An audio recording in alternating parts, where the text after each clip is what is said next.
রেফারির পক্ষপাতমূলক সিদ্ধান্তে ফাইনালে শিরোপা হাতছাড়া হয়েছে আর্জেন্টিনার। তাই তো সেই ম্যাচ পুনরায় আয়োজনের দাবি একদল আর্জেন্টাইন সমর্থকদের।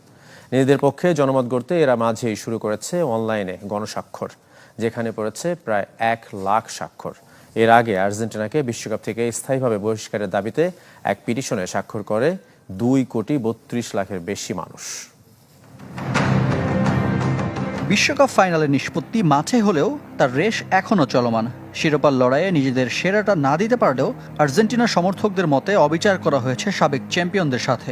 তাই তারা দাবি তুলেছে পুনরায় ফাইনাল আয়োজনের। আর সেই দাবির পক্ষে জনমত তৈরি করতে চলছে অনলাইন পিটিশন ইতিমধ্যে, যা বিশ্বব্যাপী ব্যাপক সাড়া ফেলেছে। ব্যক্তি উদ্যোগে কার্যক্রম শুরু করেন হিসেলা সানচেজ নামে এক আর্জেন্টাইন ভক্ত।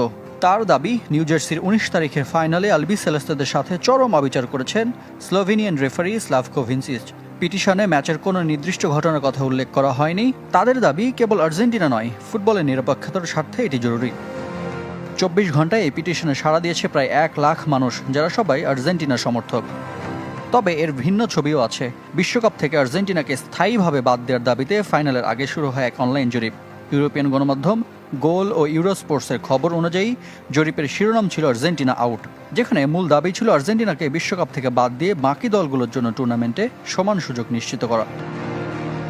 প্রাথমিকভাবে 50 লাখ স্বাক্ষর সংগ্রহের লক্ষ্য থাকলেও অবিশ্বাস্যভাবে সেখানে 170 দেশের প্রায় 2.5 কোটি মানুষ স্বাক্ষর করেছেন, যারা সবাই চায় আলবিসেলেস্তেদের বিশ্বকাপ থেকে বাদ দেওয়া হোক।